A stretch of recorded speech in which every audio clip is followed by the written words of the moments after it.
प्रगतिवाद से नई कविता तक की सभी प्रमुख पंक्तियों को हम इस क्लास के माध्यम से पढ़ने वाले हैं। इससे पहले की सभी पंक्तियों को हम कर चुके हैं, यानी कि हमारा पूरा हिंदी साहित्य का जो फ्री कोर्स मैं आपको करवा रही हूँ, कंप्लीट नई कविता तक हम कर लिया है हमने। आपने नहीं देखा है तो प्लेलिस्ट में जाकर के देख लेना, हिंदी साहित्य का इतिहास फ्री कोर्स के नाम से प्लेलिस्ट आपको मिल जाएगी। यहाँ पर पंक्तियों को देखते हैं, ये तो आप जानते हैं कि पंक्तियों से आजकल बहुत सारे प्रश्न बनते ही बनते हैं, तो यहाँ से बाहर आपका कोई प्रश्न नहीं जाएगा, तो इसलिए पूरी क्लास ज़रूर देखना बिना स्किप किए, और अगर पसंद आए तो भई लाइक, सब्सक्राइब और शेयर भी ज़रूर कर देना।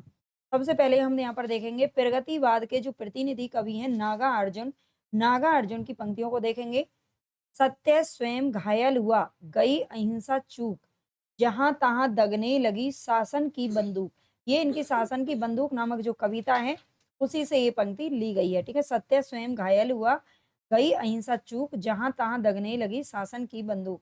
जय ब्रिटेन की, जय हो इस कली काल की, ये भी नागार्जुन की पंक्ति है। आओ रानी हम ढोएँ पालकी, आओ रानी हम ढोएँ पालकी, रफू करेंगे फटे पुराने जाल की, ये भी नागार्जुन की पंक्ति है। कई दिनों तक चूल्हा रोया, चक्की रही उदास, कई दिनों तक कानी कुतिया सोई उनके पास। ये क्या है? ये भी ये उस समय की है, इनकी एक अकाल नामक कविता थी, अकाल, ठीक है? अकाल पड़ा था कई दिनों तक वाक़ई में उस समय में हमारे देश में, तब ये कविता लिखी गई थी। कई दिनों तक चूल्हा रोया, चक्की रही उदास, जन-जन में जो ऊर्जा भर दे, मैं उद्गाता हूँ उस रवि का। ये भी नागार्जुन की पंक्ति है। घुन खाए सैतीतों पर, बारह खड़ी विधाता बाँचे, नागार्जुन भूख-भूख चिल्लाने वाली अशुभ अमंगलकारी हैं। नागार्जुन मैं बार-बार नाम इसलिए लेती हूँ ताकि पंक्ति के साथ में अगर नाम आपको याद रहेगा, तो फिर आपको कोई भी कन्फ्यूज़न नहीं होगा और भूल भी नहीं होगी, ठीक है? खूब तनी हो, खूब बड़ी हो, खूब लड़ी हो, प्रजातंत्र को कौन पूछता तुम ही बड़ी हो, तुम ही बड़ी हो। ये भी किसका है? नागार्जुन की पंक्ति है। 5 पूत भारत माता के दुश्मन था खूंखार, गोली खाकर एक मर गया, बाकी रह गए 4। ठीक है? 5 पूत भारत माता के, ये एक कविता लिखी थी। इसको हम कंटेंट जब हमने पढ़ा था तो बहुत ही अच्छे से इनके बारे में हमने पढ़ा था। 5 पूत जो भारत माता के, वो 5 पूतों में किस-किस को माना है, ये भी मैंने आपको बताया था। अगर आपने क्लासेस नहीं देखी है ना, तो पूरा आपको कोई किताब पढ़ने की मतलब कहीं से भी साहित्य पढ़ने की ज़रूरत नहीं पड़ेगी। आप पूरी जो प्लेलिस्ट है उसको देख डालिए।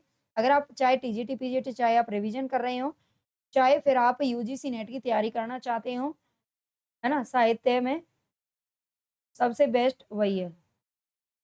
आगे हैं केदारनाथ अग्रवाल। केदारनाथ अग्रवाल की पंक्तियाँ देखते हैं। मैंने उसको जब-जब देखा, लोहा देखा, लोहे जैसे तपते देखा, गलते देखा, ढलते देखा। ये केदारनाथ अग्रवाल की है। धूप चमकती है, चांदी की साड़ी पहने, मैके में आई बेटी की तरह मगन है।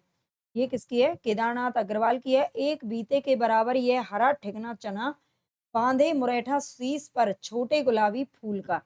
कविता यूं ही बन जाती है बिना बनाए, क्योंकि हृदय में तड़प रही है याद तुम्हारी। ये किसकी है?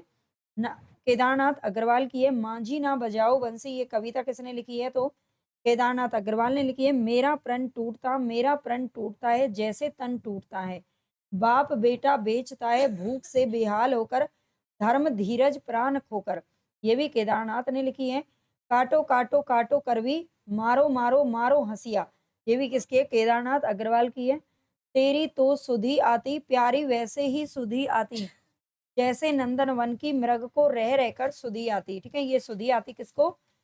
केदारनाथ अग्रवाल की। हवा हूँ मैं बसंती हवा हूँ, बसंती हवा नाम से इन्होंने कविता लिखी थी। धीरे उठाओ मेरी पालकी, मैं हूँ सुहागन गोपाल की। ठीक है? ये भी केदारनाथ जी ने लिखी है। भूल सकता मैं नहीं है कूच खुले दिन, ओठ से चूमे गए उजले ढले दिन। ये भी केदारनाथ अग्रवाल की है। आप कॉपी पेन लेकर के बैठिए, बार-बार इन पंक्तियों को लिखिए, है ना? अगर आप बहुत सारे बच्चों को ये रहता है कि पंक्तियाँ याद नहीं होती हैं, है ना? सब एक जैसी लगती हैं, तो रिवीजन जितना अभ्यास आप ज़्यादा से ज़्यादा करेंगे ना, उतनी ही चीज़ें आपको हमेशा के लिए याद हो जाएँगी। चाहे आप कुछ भी पढ़ें, साहित्य एक ऐसी चीज़ है थोड़ा-सा मतलब शुरुआत में पढ़ते हैं तो थोड़ा-सा कठिन ज़रूर लगता है, लेकिन जब आप इसको याद करते रहते हैं, बार-बार, बार-बार रिवीजन करते रहते हैं, तो यही आपको बहुत सरल भी लगने लगता है और बिल्कुल ओरली याद भी हो जाता है। तो लिखिए, कॉपी पेन लेकर के बैठिए, ठीक है? सिम मंगल सिंह सुमन की अगर बात करें, तो इनकी पंक्तियाँ हैं, तूफ़ानों की ओर घुमा दो नाविक निज पतवार, आज हृदय और सिंधु साथ उठाए है ज्वार। ये सिमंगल सिंह सुमन की है।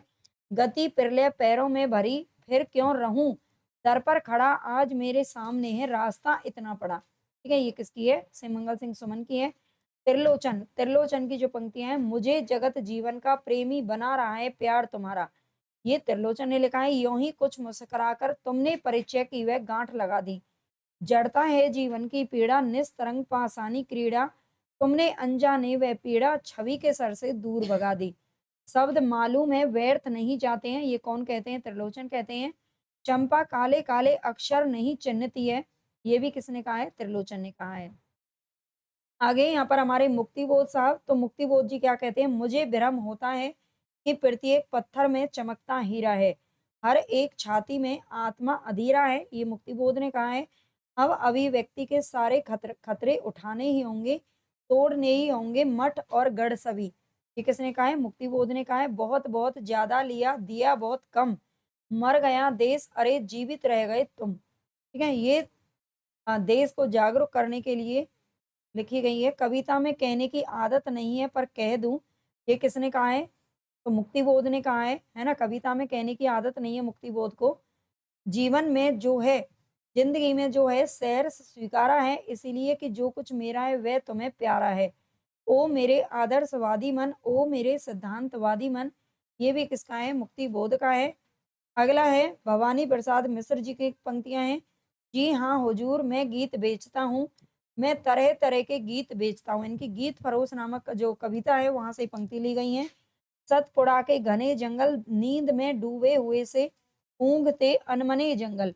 ठीक है, सतपुड़ा के जंगल इन्होंने लिखे हैं कविता, वहां से पंक्ति ली गई है। दर्द की दवा का असर हो जाए, दर्द की दवा का असर हो जाए, ये भी किसने लिखा है? भवानी प्रसाद ने लिखा है। कल हमारे चांद सूरज और तारे बदल जाएंगे, टूटने का सुख, इन्होंने कविता लिखी थी। बहुत प्यारे बंधनों को आज झटका लग रहा है, टूट जाएंगे कि मुझको आज खटका लग रहा है। ठीक है, भवानी प्रसाद मिश्र। आगे है रघुवीर साहे का नाम आता है। तो रघुवीर साहे जी क्या कहते हैं? राष्ट्रीय गीत में भला कौन वे भारत भाग्य विधाता है, फटा सुथन्ना पहनी जिसका गुण हर चरना गाता है। राष्ट्रीय गीत आप जानते हैं जो हमारा राष्ट्रीय गीत में है, उसमें गाते हैं ना भारत भाग्य विधाता, उसमें रघुवीर साहे कहते हैं कि ये भला कौन वह भारत भाग्य विधाता है ना? फटा सुथन्ना पहने जिसका गुण हर चरना गाता है। ये अधिनायक नाम है इनकी जो कविता है वहां से लिया गया है। मैं अपनी एक मूर्ति बनाता हूँ और एक ढहाता हूँ, और आप कहते हैं कि कविता की है ना? ये किसने कहा है? रघुवीर साहे जी कहते हैं कितना अच्छा था छायावादी, एक दुख लेकर एक गान देता था, कितना कुशल था प्रगतिवादी, हर दुख का कारण पहचान लेता था। ये प्रगतिवादी कवि और छायावादी कवियों के लिए कहाँ है? भारत हर एक संकट में गाय है, हर संकट में एक गाय है, ठीक समय पर ठीक बहस नहीं कर सकती हमारी राजनीति। ठीक है, ये भी रघुवीर साहे का कहना है। निर्धन जनता का शोषण है कहकर आप हंसे, ठीक है, निर्धन जनता का शोषण है कहकर आप हंसे, तोड़ो तोड़ो तोड़ो ये पत्थर ये चट्टाने, ये झूठे बंधन टूटे तो धरती को हम जाने। ठीक है, ये सभी किसने लिखे हैं? रघुवीर साहे जी ने लिखी हैं ये पंक्तियां। अगला नाम आता है यहाँ पर सर्वेश्वर दयाल सक्सेना जी का। सक्सेना जी क्या कहते हैं कि मैं नया कवि हूँ, इसी से जानता हूँ कि सत्य की चोट बहुत गहरी होती है। सक्सेना जी का याद रखना।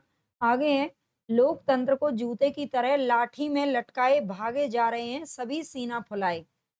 आगे है घास की एक पत्ती के सम्मुख में झुक गया और मैंने पाया कि मैं आकाश छू रहा हूँ। ये समर्पण नामक कविता से ली गई है। हंसा जोर से जब तब दुनिया बोली इसका पेट भरा है, और टूट कर रोया जब तब बोले नाटक है नाटक है नखरा है ना? ये दुनिया किस तरीके से मतलब जीने नहीं देती, चाहे रो लो चाहे हंस लो, ये जिंदगी को हंसकर ही जियो। केदारनाथ सिंह की पंक्तियां देखते हैं। शब्द सारे धूल हैं व्याकरण सारे ढोंग, शब्द सारे धूल हैं व्याकरण सारे ढोंग, ये केदारनाथ सिंह का कहते हैं। पहले हमने केदारनाथ अग्रवाल को पढ़ा था जो प्रगतिवाद से संबंधित है, केदारनाथ सिंह प्रयोगवाद से संबंधित। मैं पूरी ताकत के साथ शब्दों को फेंकना चाहता हूँ आदमी की तरफ। ठीक है, ये केदारनाथ सिंह कहते हैं। यह दीवार आखिर कब टूटेगी, मैंने जब भी सोचा मुझे शुक्ल की मूछें याद आई, ये केदारनाथ सिंह जी कहते हैं। दुष्यंत कुमार जो कि गजल सम्राट कहे जाते हैं, इनकी पंक्तियां देखते हैं। अगर आपको क्लास अच्छी लग रही है और आप इसी तरह की क्लासेस और भी इम्पोर्टेंट क्लासेस पढ़ना चाहते हैं तो चैनल को सब्सक्राइब ज़रूर कर लीजिए, अगर नए हो तो लाइक कर दीजिए, हाइप भी कर दिया करो भई, है ना? और टेलीग्राम चैनल को जॉइन कर लेना, पीडीएफ आपको वहाँ पर मिल जाएगी। अगला नाम है यहाँ पर दुष्यंत कुमार, कहाँ तो तय था चिरागा हर एक घर के लिए, कहाँ चिराग मयस्सर नहीं शहर के लिए, है ना? कहाँ तो 15-15 लाख रुपए मिलने वाले थे हम सन को। आगे है, हो गई है पीर पर्वत सी पिघलनी चाहिए, इस हिमालय से कोई गंगा निकलनी चाहिए, सिर्फ हंगामा खड़ा करना मेरा मकसद नहीं, मेरी कोशिश है कि ये सूरत बदलनी चाहिए। ठीक है, याद रखना, मत कहो आकाश में कोहरा घना है, यह किसी की व्यक्तिगत आलोचना है। ये दुष्यंत कुमार जी की पंक्तियां हैं। आगे एक पंक्तियां आती हैं हमारे सुदामा पांडे धूमिल जी की, जिनसे बहुत बार पंक्तियां पूछी जाती हैं।